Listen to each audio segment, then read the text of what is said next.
Hello everyone, and welcome back. I think this is part 3 of the building the guest house.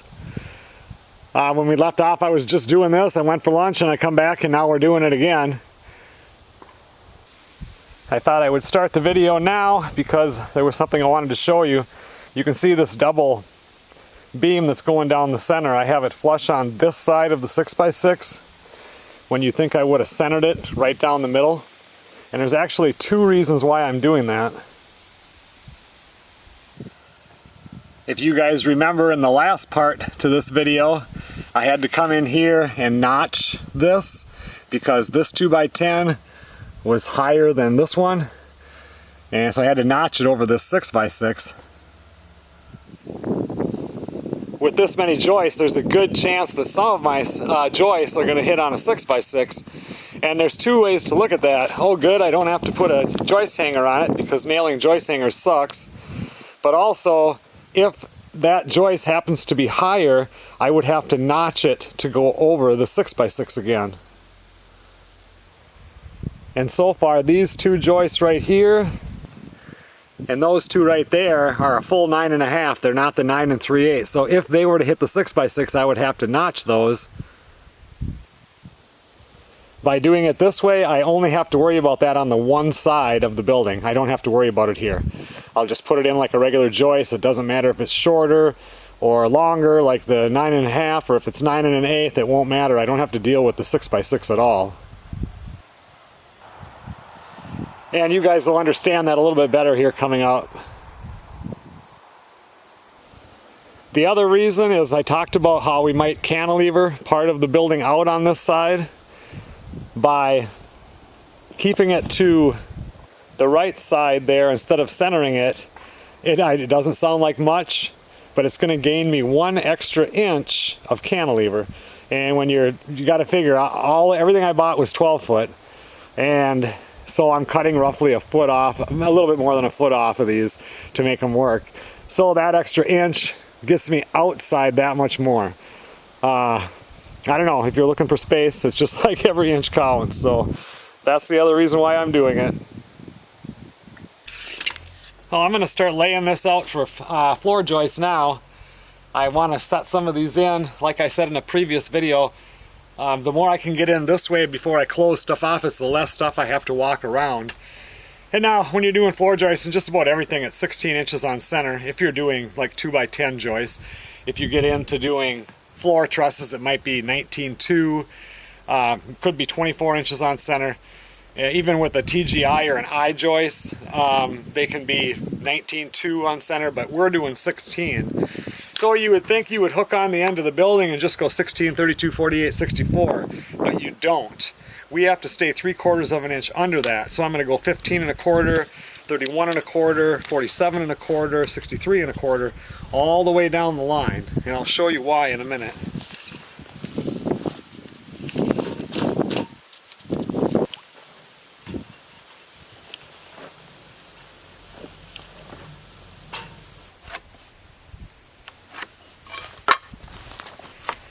So here we get down, and I'm just marking both sides of this mainly for you guys to see.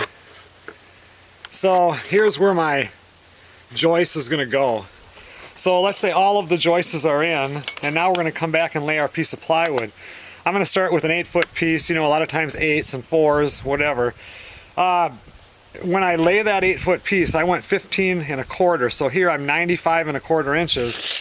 I want my plywood to be flush with the outside of the building. 8 foot is what that piece is. It hits directly in the center. If I would have went 16, 32, 48, 64, 80, 96, the joist would have started here. All of a sudden I lay my plywood and my plywood hits on this side of the joist. I've got nothing there. So that's why we stay 3/4 of an inch under. So everything will hit right on here. I mean, everything else after that first one is 16. So, you know, it's still 16. It's just that first one that gets switched. And we do that with the walls also because wall sheathing is 4 foot wide. And 4 foot, again, is on a 16. So that works out real good that way. And when you build, you always want to have, if at all possible, here's this joist. When I build my wall, I want my 2x4 stud to stack with this joist. This way, if you like, it doesn't work so much here because we have a beam here, but on a regular house, when the electrician comes in or plumbers or anything and they drill down that wall, the last thing they want to do is drill down and hit a joist. They know that the joist is underneath the 2x4 and this space is open for them to do whatever they want to do.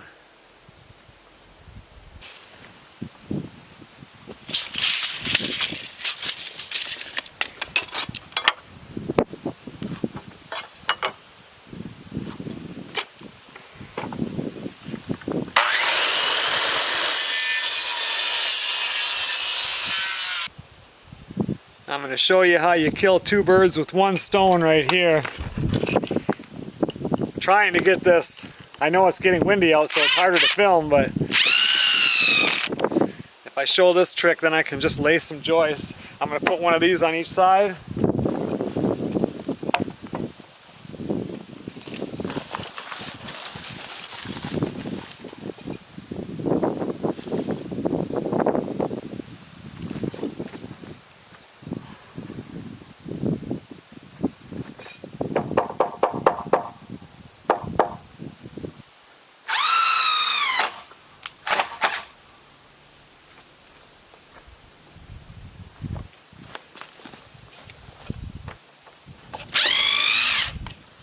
By doing this, I can build this house by myself. I don't have to, you'd have to have somebody hold the other end. There's no way to do this. By doing this, not only does it hold the other end, it also gets me flush on the top here. You just make sure this is screwed down tight. So then I don't have to worry about up or down or anything. When you put your screw in to hold it, remember we have to put a joist hanger on this. And once again, this joist was one of them wide ones, so it sticks down below here. I don't care about that. Our top is flush. But make sure you put your screw up towards the top. Otherwise, when you put your hanger on, the hanger ends right about in here, and you end up fighting it. Or you don't know how many times you go to put a nail in that hole, and there's a screw behind it when you're down here. So, just a couple little tricks I've learned through time.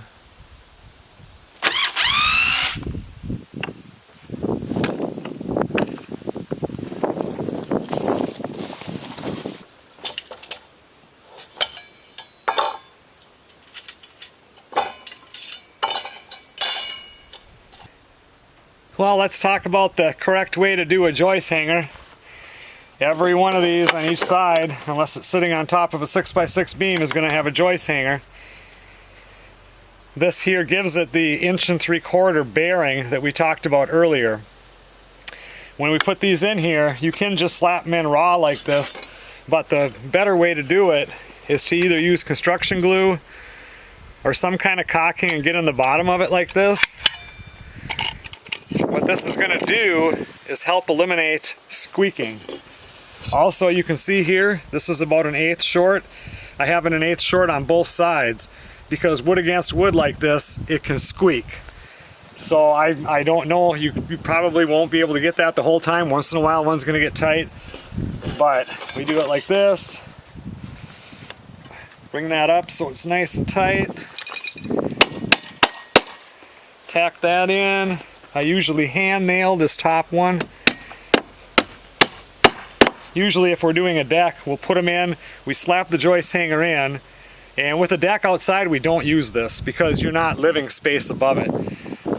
But we'll put in a nail in each one just so it's safe, so that when we walk across these later, because I've had it happen before where the screw gives out, this whole part cracks out. So by putting this in, just like this even, you're safe. And then with joist hangers, all holes have to be filled. However you want to do it, I got a gun for it. Again, this has to be galvanized. And we put these nails in the sides. But these nails here have to be 10-penny galvanized.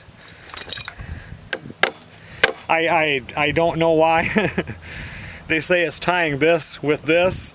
I see no reason why this helps at all when you've got the hanger on there, but you can't complain, you can't argue with the inspector. So anyway, that's how you do it. You'll have usually 2 nails here. If you have a 2x12, there might be 3. Make sure all the holes are filled like that. Move off to the next one.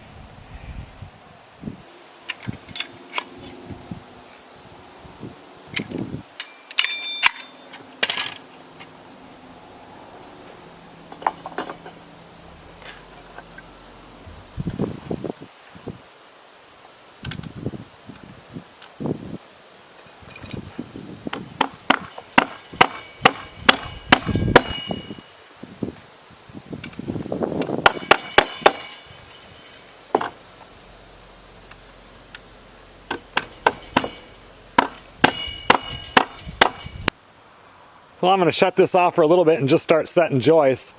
When I do this now, I don't have to walk on top of them, so I'm just going to set the joist. And since I can get in on this side and the other side right now, I'm not going to set the joist hangers for a little bit. I'll just come in and do them after I've set, I don't know, 10 or 20 of them.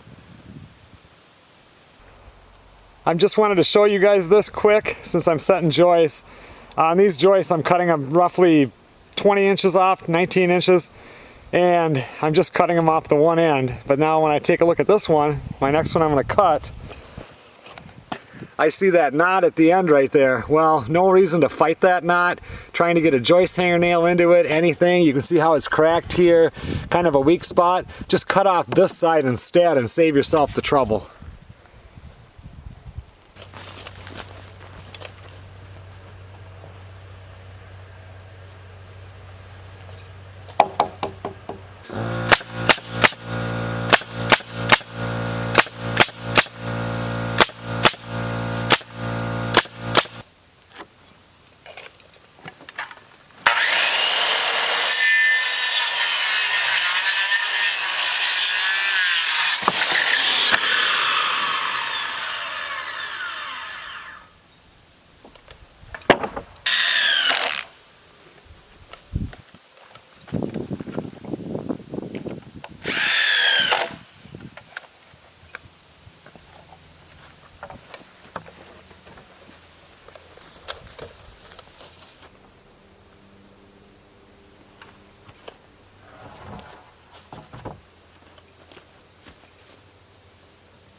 Well, Melissa was just out here and we kind of talked about how we're going to lay this thing out.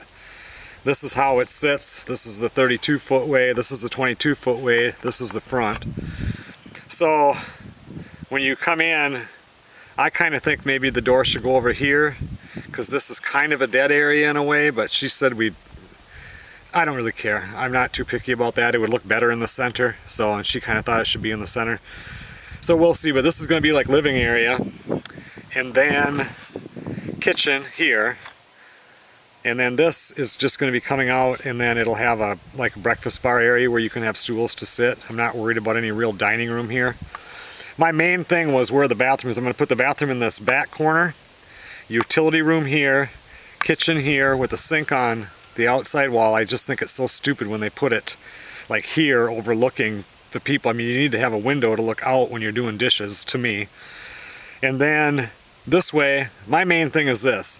Wherever this toilet goes, I'm going to run a 4-inch, I think it's a 4-inch or a 3-inch, whatever drops down for that drain. And from here, I can go from the toilet, go all the way straight across here, and dump down and go this way to the sewer. And then, I start with the toilet because that's the biggest line. I can run that line the whole way, and then here's washer and dryer. I can just attach to it. Sink, attach to it. It's just real simple for me to do it that way. I don't want to have to come from over here with the bathroom and then come all the way over. Crap runs downhill, so I can get a nice slope going on this so it's going 100 miles an hour when it hits this and goes in. I can get a good slope from here to where the actual septic tank is, because it's got these stupid corners on it that's not nice, but it'll be running down fast. So hopefully that'll work. We're unsure about the doors, where they're going to go here. I do end up with a hallway area. I have a door here. There has to be a second exit in the house. I mean, a person could put a patio door right here, which would be really nice for, how open it would be and everything. But still, in the master bedroom, I'm going to put a 3-foot full view door, just like this one will be. So there is a way out, just like right from the bedroom you can get out. It would be nice if it was in the hallway so you're looking through, but it's not necessary because who cares? If you had somebody over, they're coming in the front door, and all that does is then creates all of this has to be hallway, which is actually just dead space. So I'm going to cantilever the utility room and the bathroom out as far as I can. I think I can get about 14 inches with the length of the joists that I have, and that should be pretty good. So that's the plan for right now. It's about 20 after 7. I was going to continue on this until 8 o'clock, but Melissa just went out to pick raspberries, and that would be nice, relaxing, and I like doing that because her and I just talk about different things when we're doing raspberries, and I think that's kind of fun. So we'll come back to this tomorrow morning.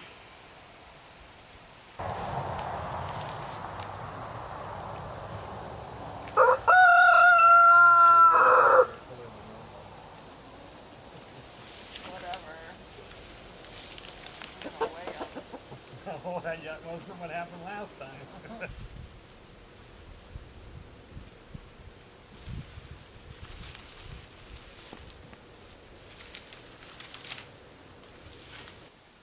Good morning, everybody.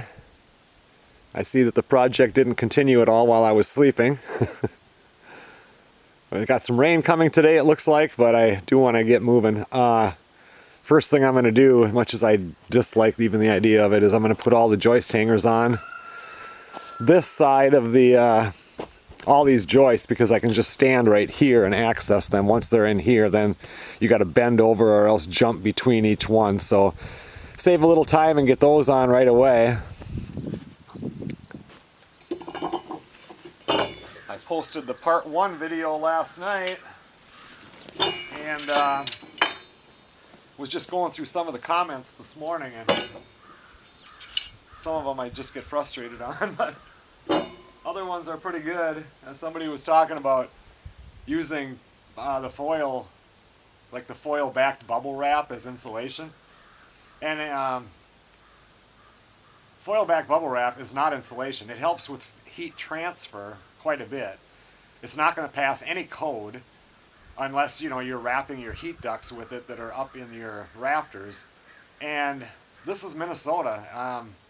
30 degrees is a summer day here if it's, you know, the beginning of March. 35 below 0 Fahrenheit is serious cold.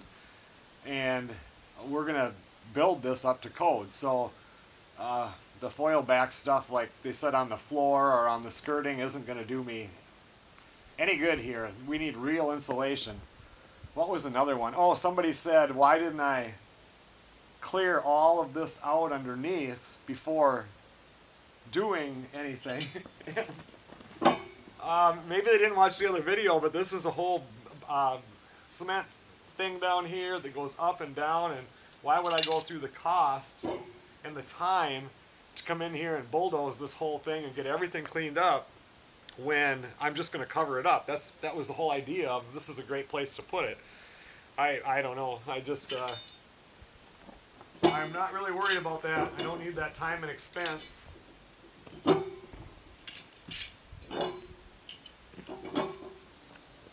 When you're putting in joist hangers using the treated lumber, I don't know if you can see that, but you see the very last letter on that top line is a Z.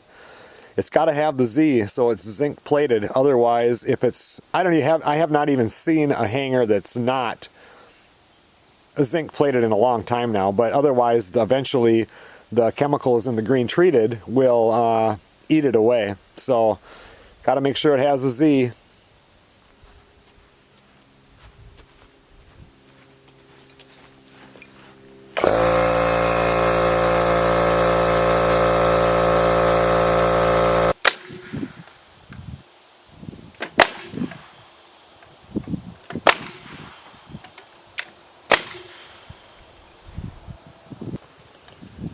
Another thing we have to do is every time we have a post to beam, or when we get up on top, the trusses going across to the wall has to have a bracket. They make certain brackets that go on here, but hurricane clip will work. Again, it has to have a Z on it, which this one does. And We're just going to put it on like so that if a tornado or anything came for us, I'm sure they have a different name than hurricane clip, that's just what we call them. Any uplift is held together with this bracket.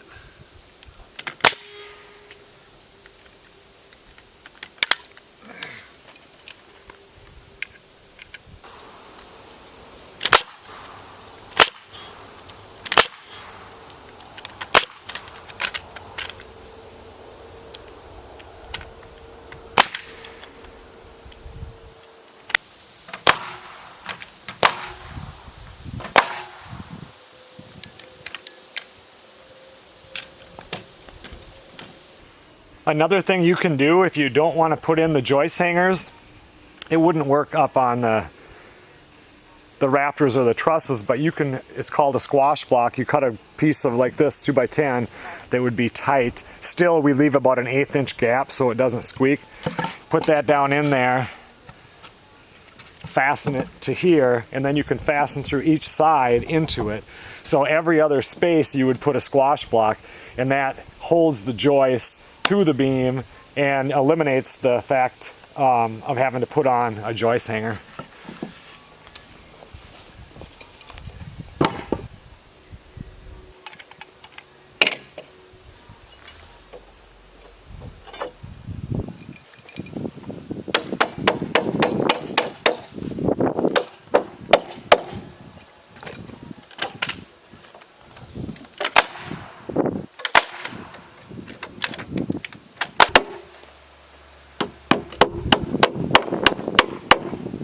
I remember when I was a kid, I started working for my dad when I was 13 years old, full-time in the summers, and then back to school. I don't know if I was 13 or the next summer when I was 14. Anyway, we were building a commercial building that was, it was something like 80 feet wide and 100 and some feet long.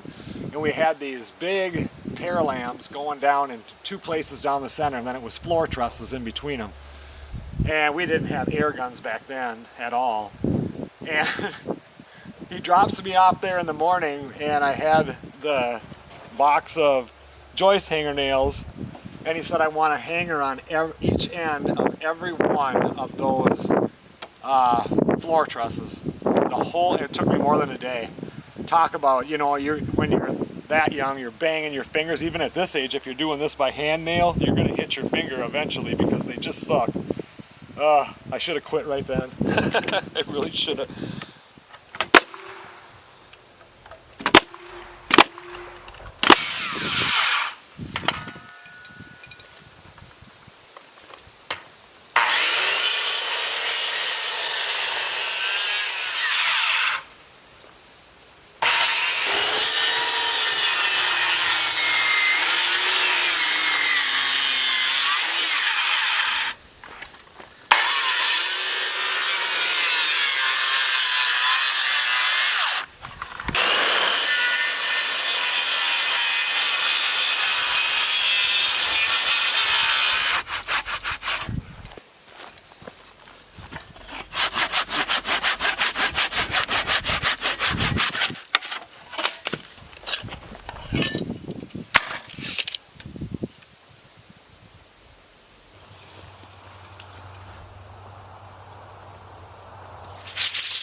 I'm setting these beams 9 3/8 lower than the other ones because this part of this is going to be the part that cantilevers over.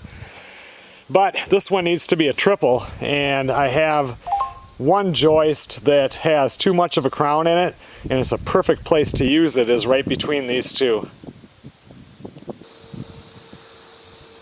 Not sure how well you can see down that, but it has a crown to it, too much for me to use it as just a regular joist.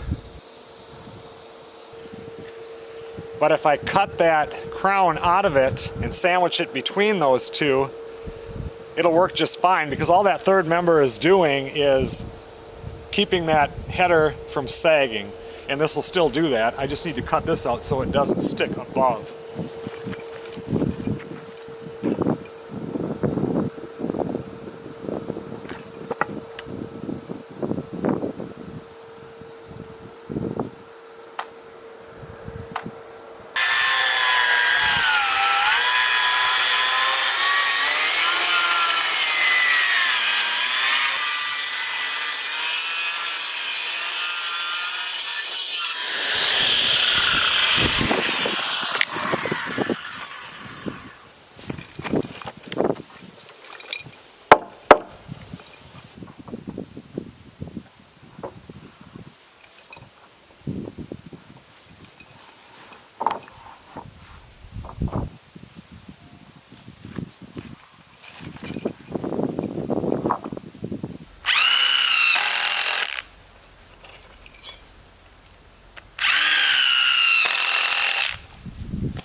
What I've been doing now for the last probably half hour is trying to figure out how I want to lay this out. I mean, I know I have the bathroom here, which I want 5 feet wide, but then I was thinking wherever you put the tub, a toilet is different. The trap is inside the toilet, so once it goes through the floor, it's just a straight shot.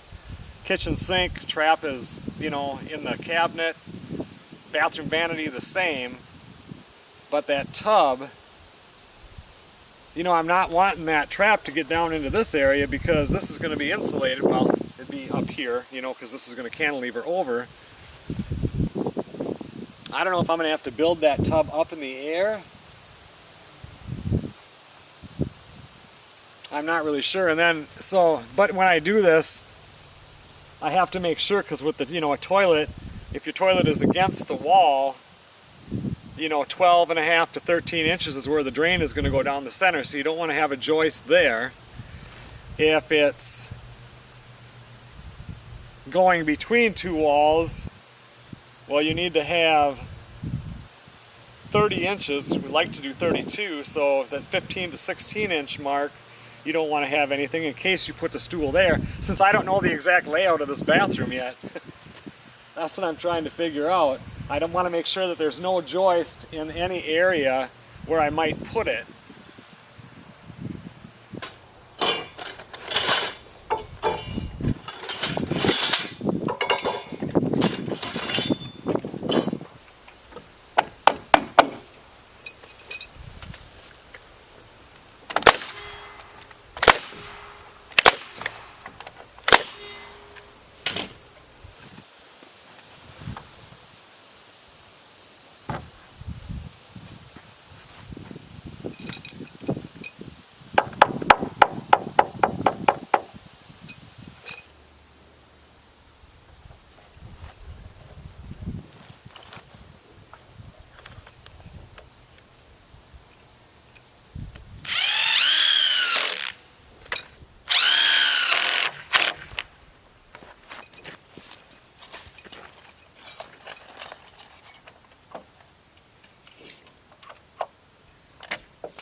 we're going to get a little bit of rain here. It's not supposed to rain until about midnight, but I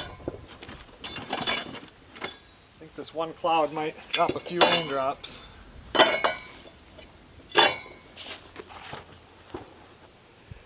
I'm short 3 joists, 2 that go on the end here, 1 more for the rim. I would have had enough if we wouldn't have cantilevered this out and I had to drop those headers. Now I'm just putting hangers on over on that side. What I was going to do is, towards the bottom of each of these joists, I was going to cut 1-inch strips of the green plywood, put a kicker that goes along both sides. And then this is 14.5 inches, so cut 14 3/8, and then drop 1/2-inch green plywood down here. That's how we do it all the time if we're really close to the ground and can't get underneath. And then I was going to go ahead and insulate this, then lay the plywood, the floor plywood. And then I was thinking today, you know, the only sucky thing about that is once I lay that plywood, then I have to put plastic or visqueen, whatever you call it, over the deck and then build the walls on top of that because I don't want the insulation to get wet. And then you're fighting the poly all the time. And then once you build the walls on there, I have to have a row, bead of caulking underneath so the water can't come out. So then I'm cutting out door plates and sweeping the water out. And you know that there's going to get leaks in that plastic somewhere where it's going to drip through and I'm going to get wet insulation. So anyway, I decided today, you know what, I've got enough room underneath there. I'm going to hate myself for doing this, but I'm going to go ahead and plywood the whole deck. Then I can build my walls up. I don't have to worry about anything getting wet, and I'll come in underneath and insulate it and then put the green plywood just underneath the joist. I didn't like doing it that way because you have to cut around the 6x6s and I want everything to be tight. So I'll have to run caulking around there and everything.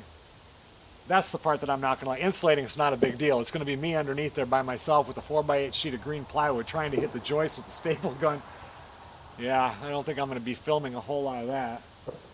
But it's the smartest thing to do. I can get this whole thing up and it doesn't matter. I can be running heat in here without the floor being insulated if I had to. And then come in underneath because the weather isn't going to get bad under there. And more than likely I'll get it all up, get the roof on, and then go underneath right away and get it insulated. Everything worked out with the joist. Every one of those joists were cut the exact same length. I didn't have to alter it at all. And every one of these, you know, I had the double going here. All of them were the same size, and then I had to be a little longer when there was just a single. But on that back part, when I ran the cantilever over, I measured from the header that's underneath it and cut it. I wanted to cut it off at 14.5 inches, so I have a 16-inch cantilever. And then I thought I better check it with the far side, so when I run the tape across on both sides, it's 7/16 different. And I don't know, I mean it's 7/16. The deck is right, I cut that right, so everything's fine. It's just underneath, and then I did measure from outside of the 6x6 to outside of the 6x6, and it should have been 1 inch under 22 feet, and it is a 1/2 inch under, so that's my 7/16 right there. It's just something little like that when I was so careful, and it could have got bumped with the joists or anything, but I mean, it's, you know, it's roughly right on, but everything on top is perfect. I did move these joists around some, so it will be tight for the tub there. But if the toilet here, I've got plenty of room. Oh, and then I did look up the tubs, and they do have a P-trap that comes down and is like flush, so it's real shallow. So I don't think I'll have to cut a hole into the floor at all for that.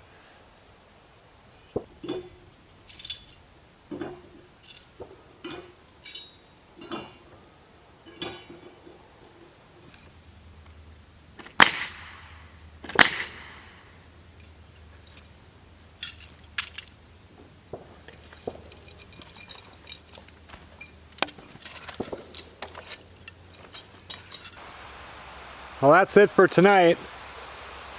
I can hear rain coming through the trees. There it comes. We'll be back out here tomorrow, hopefully, if it's not raining.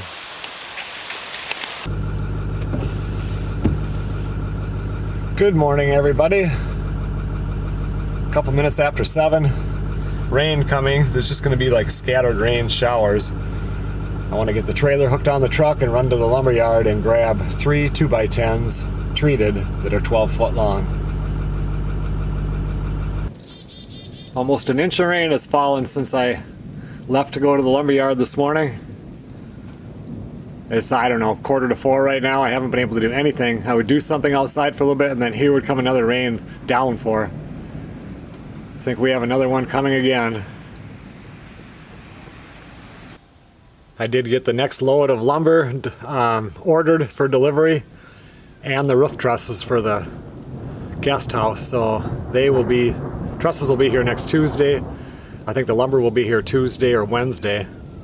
I'm going to actually pick up a load probably tomorrow or the next day so I can continue working on that. And I'm also going to dig that trench, I think, for the sewer. If it stops raining.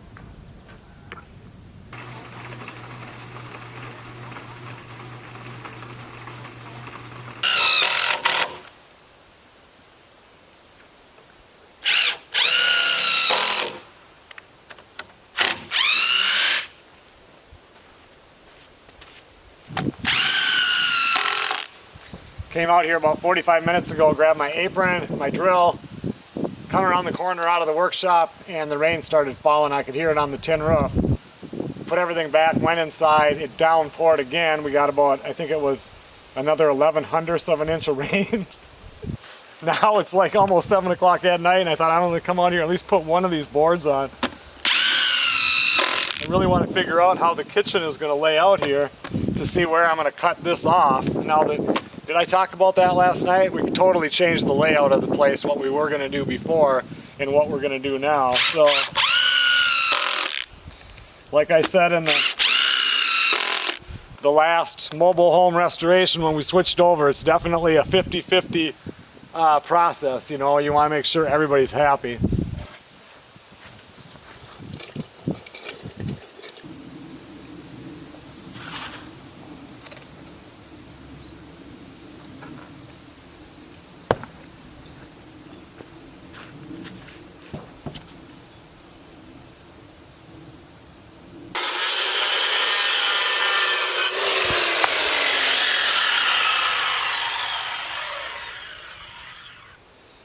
Well, now I'm trying to lay out the kitchen.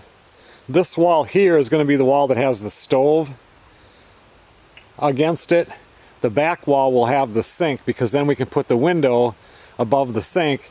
And since this is going to be wide open, this is kitchen, and then that's going to be living room up there. Master, or the only bedroom, is going to be in the front corner now. Then it'll be bathroom. Then it's going to be utility room. So, just trying to figure this out. The reason why we want the sink there, because then when you walk in the front, you'll actually be able to see through the whole house and be able to see out the window. So we'll probably put a little bit bigger window above the sink versus the usual like 32-inch. Maybe go just a little bit bigger. But it looks like we got more rain coming. It looks like it's going to be like this for the next 2 or 3 days. Okay, everyone, well, thanks a lot for watching. Let's end this one now with all the joists being set.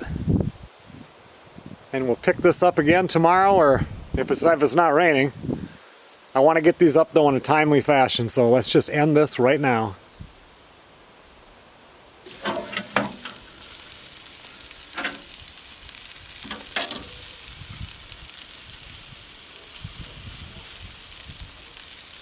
I will see you guys on the next video.